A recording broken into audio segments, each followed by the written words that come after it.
네, 여기는 나라라고 하는 일본의 첫 번째 대내외적으로 국제적인 수도로서 성립하게 되는 나라라고 하는 고대 도시입니다. 그러니까 간사이 지방의 교토 밑에 있는 도시죠. 나라는 이곳에다가 수도를 정하게 되죠.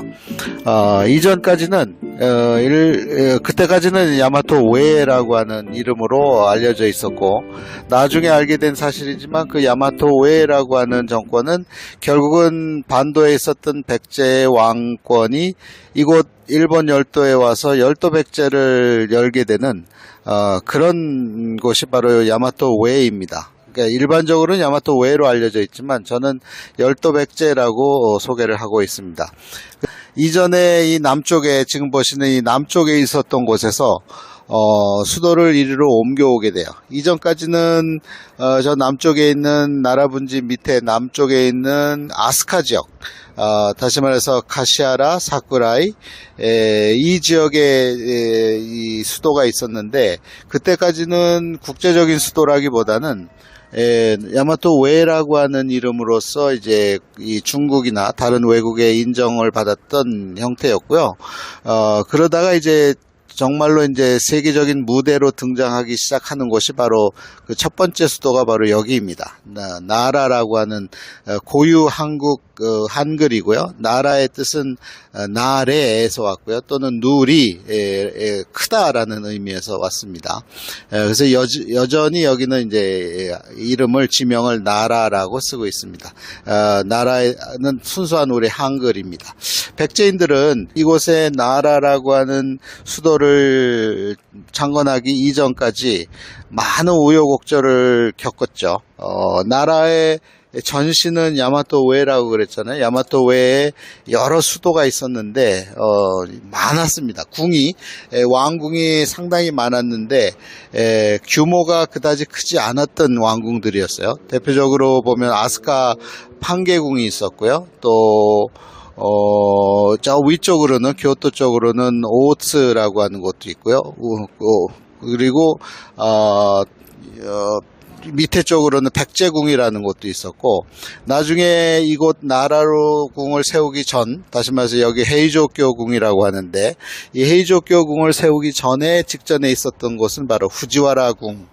후지와라궁이 카시하라 지역에 있는데, 그렇게 이 수도가 계속해서 왕궁이 옮겨가게 돼요. 그 이유는 여러 가지 위험 요소가 있었기 때문에 그 왕이 될 때마다 수도를 그 왕궁으로 옮기게 되었는데, 그러다가 이제 710년이 되면 이곳으로 옮기면서 더 이상 그런 위험 요소가 줄어들면서 수도의 수명이 길어지게 됩니다. 그래서 이 나라의 수명은 약 90여 년간, 그러니까 710년에 이쪽으로 왔다가 794년쯤에 이제 교토로 옮겨가게 되고요.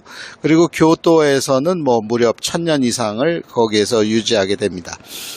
그래서 이 나라 시대의 중심 인물은 대부분은 백제인들입니다. 이 왕권의 핵심에 온통 백제인들이 차지하고 있었어요.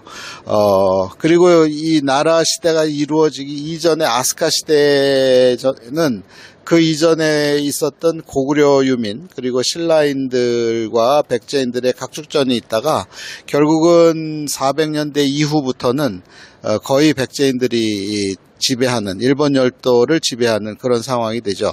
그래서 저는 이것을 열도 백제라고 지칭을 합니다. 열도 백제가 이어지는 기간은 시작은 약 300년대 중반부터 그리고 이 나라 시대로 오게 되는 700년대, 800년대까지를 저는 이제 열도백제로 보는데, 다시 말해서 이 교토로 수도를 옮기게 되기 이전까지는 여기는 백제인들 일색이에요. 그래서 이 일본 자료에도 보면, 그리고 일본인들의 증언을 보면 특히 나라 지역에는 10명 중에 8명, 9명이 백제인이었다라고 하는 증언이 있습니다. 그 정도로 한국인 조상들이 많이 살았던 곳이거든요. 그러니까 여전히 이곳에는 한국의 지명도 남아있고, 그리고 한국 음식도 그대로 보존이 되고 있고, 그리고 식문화, 그리고 주거문화가 그대로 보존이 되어 있는 곳이 바로 이곳입니다.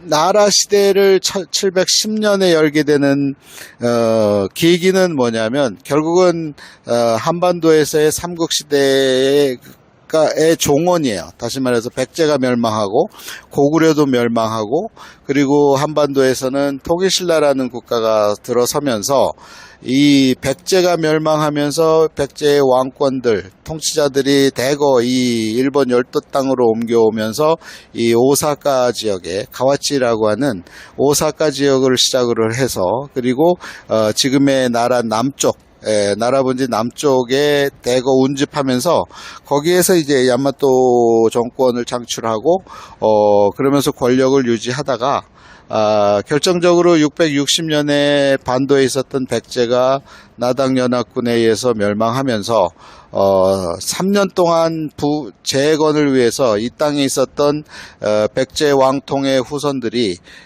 병력을 반도 백제 땅에까지 보내면서 살려보려고 했지만 결국은 실패하고 돌아오면서 더 이상 반도에는 백제가 존재하지 않기 때문에 이곳에 있었던 열도 백제도 모습을 더 이상 반도 백제의 모습이 아니고 전혀 새로운 모습으로 탈바꿈하기 시작을 합니다. 그 탈바꿈하기 시작하는 것을 표면적으로 보여주는 곳이 바로 이곳 나라 시대이고요. 헤이조교 시대라고 일반적으로 알려져 있는데, 이 나라 시대가 되면 이전에 없었던 이 중국에 있었던 당나라급의 왕궁의 크기, 규모가요, 왕궁 규모가 여기 무려 이 도시 규모가 4.2km 곱하기 4.2km예요. 굉장히 큰, 심리, 4km는 우리가 일반적으로 현대에서는 심리로 보잖아요. 좌우가 심리인 곳이 다 왕궁이었어요. 그 정도로 큰 규모로 발전을 합니다. 이전에 아스카에 있었을 때는 이렇게 큰 규모가 이루어질 수가 없는 지형이기도 하지만 생각이 규모였는데, 나라 시대가 되면서 이제 당나라급으로 이제 급부상하기 시작을 해서 규모가 완전히 이 반도 시대의 규모가 아니라 이제는 세계적인 규모로 키우기 시작을 합니다. 그래서 이제 그 대표적인 곳이 지금 이제 제가 보여드리는 이 동대사라고 하는 도다이즈라고 하는 곳이에요. 여기 보시면 지금 왼쪽에 보이는 곳이 동대사거든요. 이 동대사의 규모는 그리고 그 안에 있는 대불은 세계적인 세계 유산이죠. 그 정도로 규모가 커집니다. 절의 규모도 엄청나게 커지기 시작하죠. 이전에는 백제 시대에는 1탑 1금당 형태의 소규모 절이었다고 하면, 이제 나라 시대부터는 당나라급의 큰 장안성 규모의 큰 구조로 탈바꿈하기 때문에, 그래서 이런 동대사와 같은 큰 절이 지어지기도 하고요. 그리고 왕궁의 규모도 4km. 그리고 이제 그 교토 시대가 오면 그때는 더 커져요. 그래서 그때는 5km가 됩니다. 수도의 왕궁의 규모가 5km로 바뀔 정도로 큰 규모로 바뀌는 그 탈바꿈을 하게 되는 거죠. 그러니까 일본의 역사를 몇 개의 단락을 지어서 얘기를 하게 되면, 일본은 710년 그 일본국이라고 하는 나라를 백제인들이 창건하기 이전까지는 야마토웨라고 하는 이름으로 소개가 되었고, 그리고 이제 700년대부터는 이제 일본국이라고 하는 정식 명칭을 갖고 전 세계에 이름을 알리게 되죠.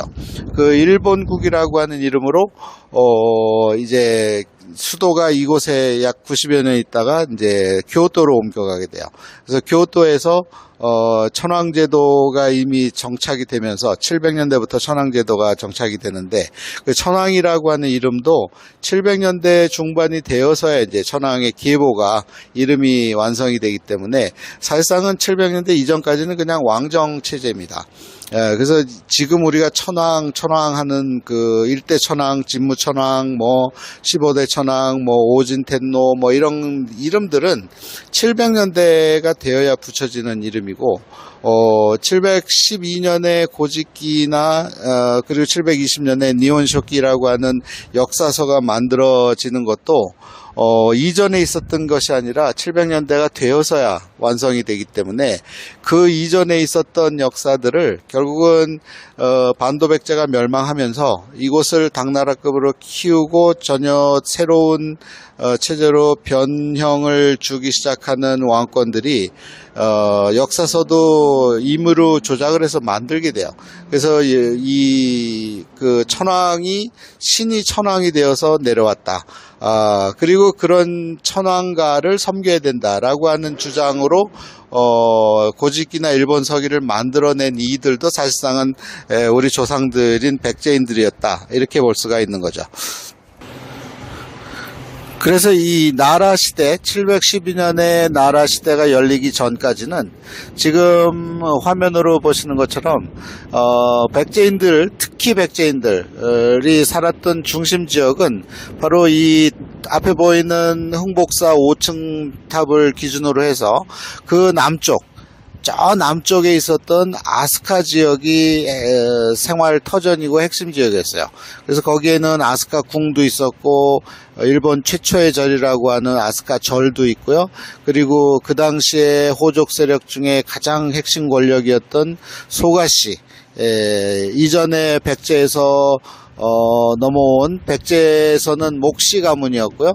그 목시 가문이 이 땅에 넘어와서 소가시라고 하는 성씨를 받고, 그리고 그들의 권력을 팽창시켜서 결국은 왕실의 핵심 세력으로 400년대 말부터 500년대, 600년대 중반까지 그 권력을 행사하고 있었던 소가시 가문의 중심 지역이 바로 저 남쪽입니다.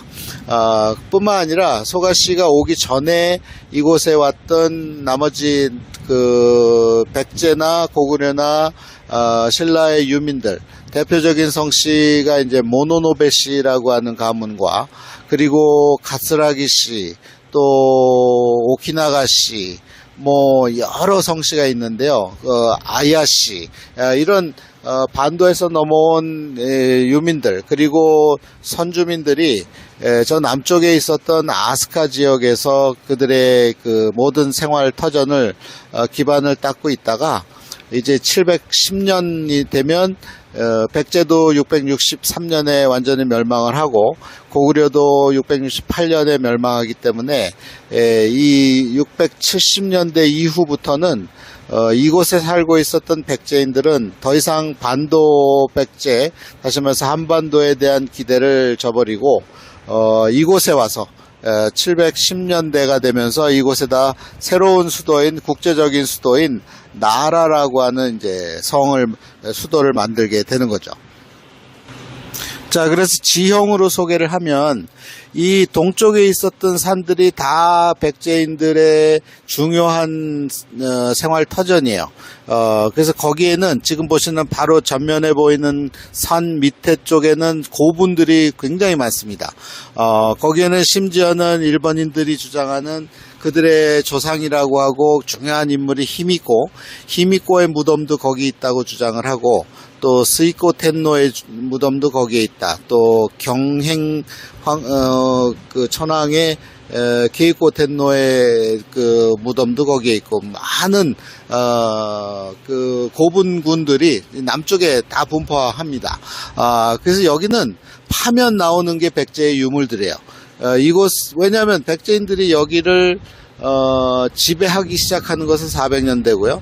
그리고 그것을 마치는 시점이 이리 나라로 옮겨오는 700년대까지 약 400년, 500년, 600년, 약 300여 년 동안을 지배하면서 살았기 때문에 그들의 유물들이 파면은 나옵니다. 그것을 일본인들이 지금 아무리 감추려고 해도 불가능한 것이 한반도에서 나오는 유물과 동일하고 유사한 것이 이곳에서 나오기 때문이죠. 그래서 이 국내청이라고 하는 일본의 왕릉을 관리하는 이 국내청에서는 이곳에 있는 고분들을 오픈을 하지를 않아요. 그리고 다 폐쇄를 시키고 들어가지 못하게 해놨습니다. 그러니까 다시 말하면 후대 일본인들은 그곳을 파헤치게 될 텐데, 파헤치게 되면 아마도 이제 감추어져 있었던, 땅속에 있었던 역사가 하나하나씩 드러날 수밖에 없는 상황인 거죠. 그러니까 일본인들 선택만 남아 있는 거예요, 사실은. 그들이 여기에 열도에 백제가 있었다, 백제 정권이 있었다고 하는 사실을 스스로 인정을 하는 시기가 아마도 향후에는 나타나지 않을까, 이런 기대를 해봅니다. 지금 보시는 쪽이 서쪽인데요. 이 서쪽에는 이 나라 시대의 왕궁이었던 헤이조교 궁이 저기에 있습니다. 헤이조교 궁이 710년에 옮겨오면서 왕실이 이쪽으로 옮겨오게 되고요. 이곳에서 약 80여 년간 이상을 여기서 그 궁에서 머무르게 되죠. 그래서 나라 시대는 그렇게 유지되다가 이제 794년에 이 문영왕, 백제 문영왕의 후손인 그 환무텐노, 칸무텐노가 이제 교토로 수도를 옮기게 되면서 나라의 시대는 끝나게 되고 여기는 이제 고도로 남게 되는 거죠. 그리고 700년대 말 그리고 800년대부터는 일본은 새로운 국가 체계인 교토 시대, 헤이안 시대를 맞이하게 됩니다. 그래서 헤이안 시대와 아스카 시대의 중간 지점이 바로 이 나라의 시대이고, 이 나라의 중심 유적물들은 다 이곳 동쪽 산자락에 남아 있습니다. 그래서 오늘은 일본의 역사를, 열도 백제의 역사를 간추려서 이 나라 현지에서 현지를 보면서 촬영을 해봤습니다. 여기는 일본 나라입니다.